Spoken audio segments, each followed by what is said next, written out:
Dalona Turner is an R&B singer-songwriter based in Nashville, Tennessee. Her roots are in gospel music, but she enjoys bending the limits within her genre with every song she releases. Her debut extended play, Burning Journals, was released last year. My name is Lapyx, and I sat down with her to discuss the project as she's preparing to release her follow-up.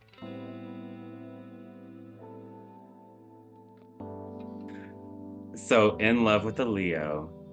I love that song, and I love all of the zodiac metaphors that you're using, and I'm interested to kind of know how much do you believe in astrology? Yeah, that's awesome. I do believe in astrology in some way, shape, or form. I feel like if we can, create credit scores out of the blue, then we can believe in astrology, right? So I've Exactly. always been fascinated about how different signs are supposedly meshing well together and then don't mesh well together. So I think if anything, it's just really fun. And I love kind of like the competition nature of it, right? So in my music, I do reference being an earth sign, a proud Capricorn. I honestly just think it's a lot of fun. So Yes, and I'm glad you brought that up because that's not the only song on the EP that talks about you being an earth sign. I know on QLC you mentioned that as well. And so I kind of wanted to ask, going back to In Love with the Leo, is there kind of a story behind that? yeah, so In Love with the Leo was actually written for a former partner of mine, and that he was a Leo, and I have a bunch of really awesome, incredible friends who are Leos as well. And so it's funny because that was the single from Burning Journals, but it was actually the last song that I wrote for it. And going to the demo phase, I was like, I don't know if this has single potential, right? But as we continued to build the song and to really kind of feel it and get the groove of it, that obviously changed, and we were able to release it as the single. But yeah, ironic in the way in which that probably wasn't even gonna make the EP at first. That is interesting. And so going back to the EP, track 2, Nature versus Nurture, as a psychology major myself, I picked up on every single reference that you made. And I don't think that you have a background in psychology, do you? I do. So Oh, we're fellow psych majors. My undergraduate degree is actually in psychology. For a while, I thought I wanted to be a psychologist. I've always been interested in the human mind and just the subconscious. So I think, subconsciously, no pun intended, those types of concepts really found their way in the lyrics for this one. I love the song. I love the way that you use all of those lyrics because most of the stuff you're mentioning I've never heard in a song before. And so I'm wanting to know, what is the story behind that song? I actually co-wrote that one with a friend of mine. She's also a native Nashvilleian singer-songwriter, incredible guitarist as well. Definitely in the folk scene here in Nashville. She's the only co-write on the entire EP, so I Yes, think I that's really noticed that. special. Very, very special because I'm big on just, I love to collaborate, but I have a certain vision and I need to execute that vision solo. Yes. I remember us kind of working on the demo for Nature versus Nurture, and we were kind of stuck a little bit on the hook. I knew what I wanted to say. I just didn't know kind of how the rest of the lyrics would fall into place after that. I remember taking a trip. I was in San Diego and I was waiting for an Uber from the airport. And I promise you, the rest of the lyrics came to me in a wave. That's the best way that I can describe it.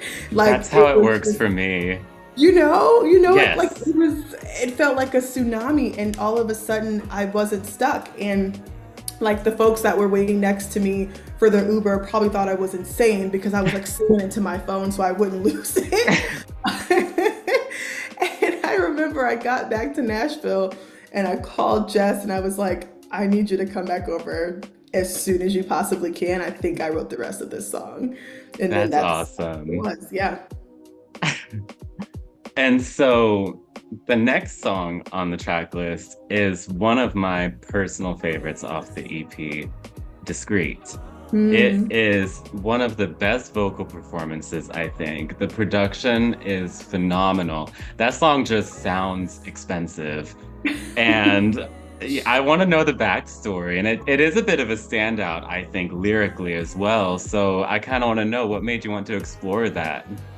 Yeah, so I love getting this question because Discreet is definitely one of those like, subtle, very sensual, right, type of records. And I think it was kind of subconsciously this rebellion against growing up as a preacher's kid. There was certain music that I was not really allowed to listen to, even though I did anyway.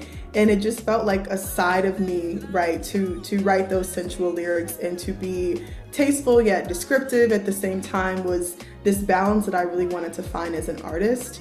And so, yeah, I agree with you. Discreet is definitely one of my favorites as well. I remember also kind of playing around with the lyrics with a friend. And I kind of had the chords in my head. Fun fact: I cannot play an instrument. Like I can make chords, but I cannot like actually just. I'm not like a session, musician at all. Yeah. And so it's very interesting how chords and melodies will come to me because I'm all like I can sing it and I can put it like in a voice note and I'll call up a friend and they'll put the demo together and like that's really how every song that I write is born. So I just remember like really going back and forth on this melody that I could not get out of my head and just kind of wrote around, pretty much the hook from that point. So yeah, Discreet's It definitely one of my favorites. Yeah, that song, it gives me Janet Jackson vibes, kind of in the way that, like you said, it's very tasteful, but it's also very descriptive. And Mhm. one of my favorite lyrics is probably spelling your name, bet you wish it was longer. As Yeah. someone with a short name, I get that. So, I love it. and so the next song, again, you've got some explaining to do because I want to know what inspired that song. It's very Chicago to me. It's very like the murderous songstress. Yes, yes, yes. I remember, oh gosh, so Kill Bill by SZA was out around that time. And I was, first off, I'm obsessed with SZA, like as a singer and a songwriter, number one, right? And so just this concept of like this Man Down by Rihanna, Kill Bill by SZA Hmm. type of vibe, really, like really, really stuck with me. And it's hilarious that you ask about again because we can call it a Freudian slip. We can just make this whole interview just very psychology themed. Uh, when we talk about the process in which I was writing again, so I had wrote the hook first. I'm kind of a hook and then verse type of songwriter. I wrote the hook first. It was super catchy. I wrote it in my kitchen, couldn't get out of my head, and I was like I need to finish this. Like I need to build the rest of this song. And so I remember kind of like putting on my headphones, going upstairs to my home studio, and I was actually intending to say, I lost a lot of years messing with you. And then in some way, shape, or form, I just dropped the F bomb. And I was like, oh, okay. Like that just came out, but like we'll redo it, right? So I went back to do another take because I was like, well, that's maybe too vulgar for radio play. Like we'll tone it down a bit. And I promise you, I'm not making this up. Like my brain did it again. And I was like, I'm not gonna fight this. I'm not gonna fight this. This feels Yes. like this should just be the lyrics, and that's just what it is. And so that was kind of like an outtake moment for me in recording again. But there really isn't, feds are watching. There really isn't any truthful, story behind. Again, I think it was really just birthed from letting your intrusive thoughts win. And if you can't Hmm. do it, you can sing it. I feel like, whether male, female, gender queer, whatever, doesn't matter. I feel like we've all had those moments where it's like you have that one intrusive thought. You're not gonna act on it, but you just wonder, what would happen, right? What would happen I if I acted on this intrusive thought of just and being hurt and so bad? And that's what I love about it though, is you're bringing storytelling back into songwriting.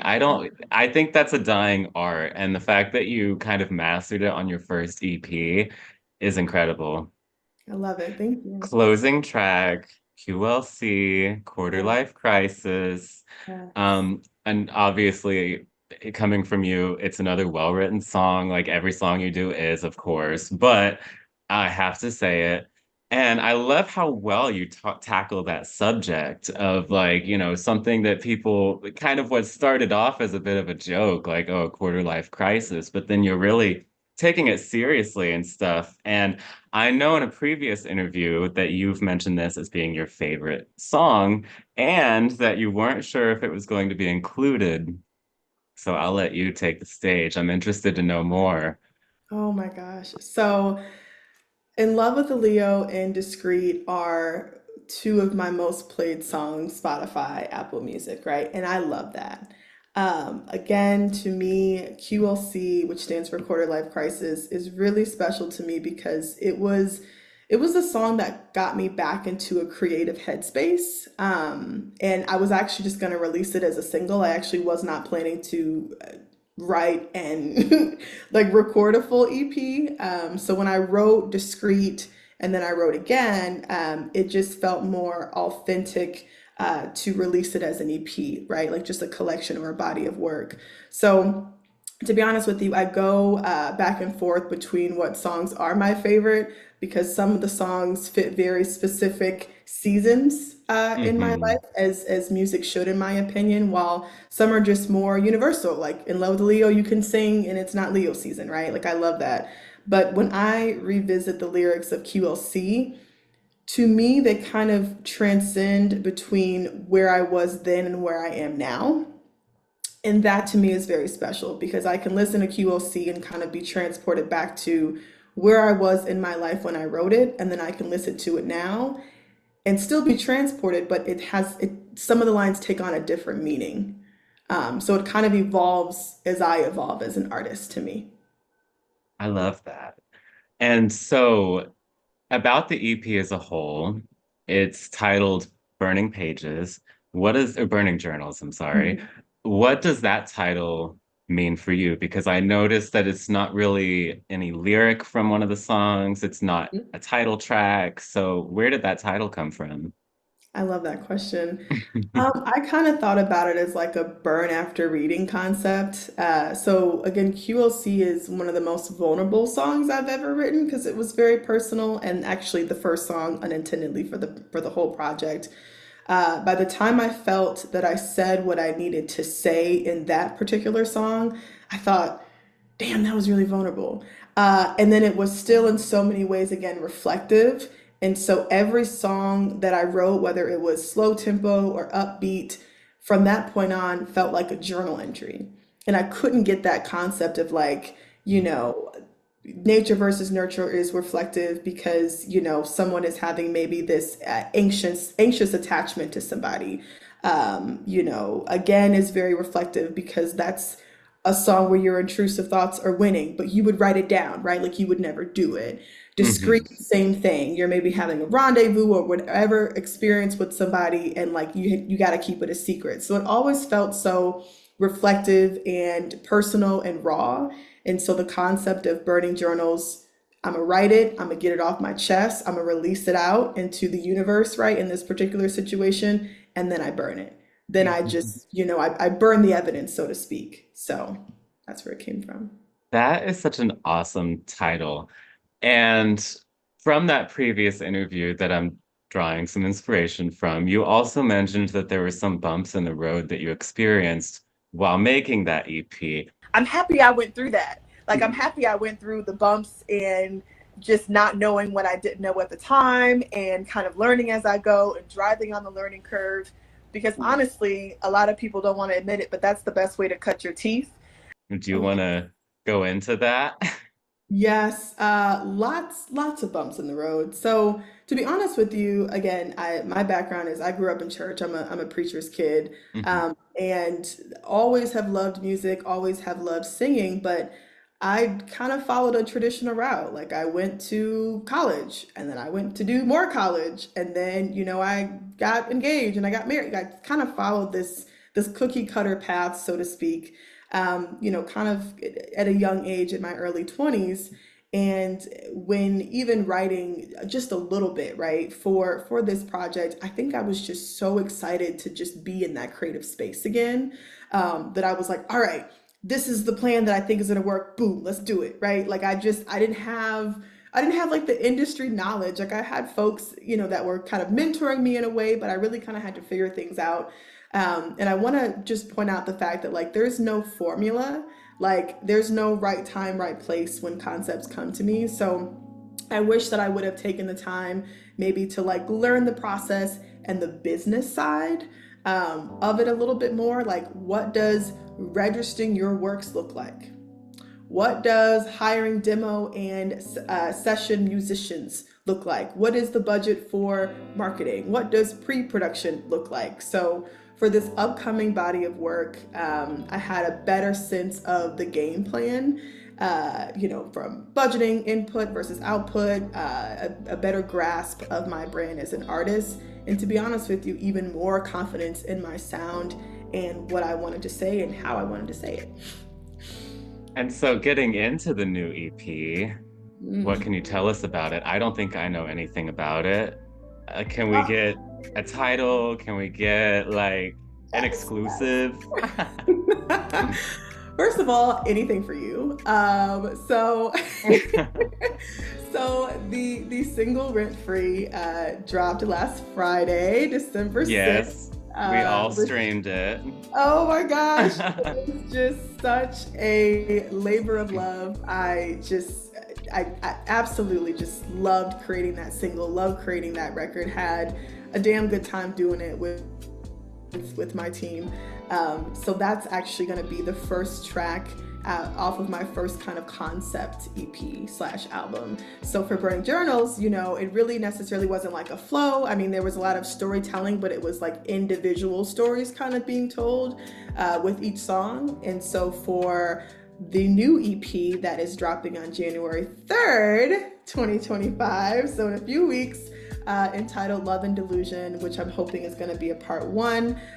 It's the first body of work where from track 1 through 9, right? Like it is telling a complete story about, exactly what the title kind of says, right? You have someone, it can be genderless, right? You have someone who is going through this journey of trying to decipher if the feelings that they're feeling is love versus delusion. And what makes it really difficult is you have someone that you're dealing with that makes the Venn diagram feel like a circle, right? They're really good at blurring those lines about making sure that you don't know if it's love or delusion. So it's kind of like this inner thought working process of trying to figure that out. So nine tracks. That's almost an album, really. We're still calling it an EP. So I do have like some transitions in there. Another kind of truth bomb that I'll drop here on this interview. I have an incredible friend, my best friend. Her name is Yamana Mitchell. She's a life coach. Healing is work coaching, and she was able just to kind of add some interludes in between the tracks, just to kind of support with, this outer voice of how things are playing out throughout the duration of the EP, because the actual songs are very much you're in your head. It's the inner thoughts of it, right? Kind of that reflective sense again from Burning Journals. So yes, 6 full songs and then 3 of the interludes, so 9 tracks. Okay, so I have to know, I am someone who loves unreleased music. I'm someone who loves knowing a bit of the lore behind projects and such. And so are there any songs off of this upcoming EP that were maybe originally intended for Burning Journals, or maybe even written before that? Oh, that's a good question. I think the number one or the only song that I was kind of toggling back and forth if I wanted to release it during the era of Burning Journals was a track that I have called Stupid MF. because it really kind of, blended in with this whole diary-esque or journal-esque concept. But again, everything works out. Divine timing is real, and it helps really tell the story for Love and Delusion. So I'm really happy that it made it on this EP. Awesome. And so I'm hoping we can have a follow-up interview once the new EP comes out, because once again, we got to go track by track, and I won't try to pull anything else out of you this time. But one last question. Is the new single Rent Free, is this kind of showing maybe a new direction we're going into with your music? Because that is thus far your most danciest song. It's very poppy. Is that kind of representative of everything else? That's a really good question. To be honest with you, the way that I look at it is I can write anything. I can write within any genre. And so for me, it's not so much about trying to write or create within certain genres. Whatever comes to me, it feels good and feels like it fits into the grand scheme of what I want to say, I'm going to put it out, right? I'm going to include it into my body of work. So I'm not opposed to, making more pop-like records, in the future. I love artists from, Stevie Wonder to Billie Eilish, right? So whatever kind of feels good and fits for me is something that I'll put out. So I'm limitless in that sense. I'm not a genre boundary type of artist at all. Whatever feels good. Yeah, I try to view myself the same way, because it is so liberating to know that you can write anything you want.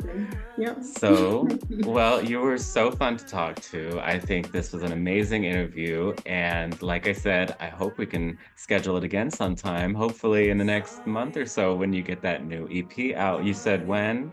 January 3rd, 2025. We'll be. As mentioned in the interview, Dalona's forthcoming EP, Love and Delusion, will be dropping on January 3rd, which is only a few weeks away. I hope you all get your pocketbooks ready, because if I know Dalona, it will be well worth the wait.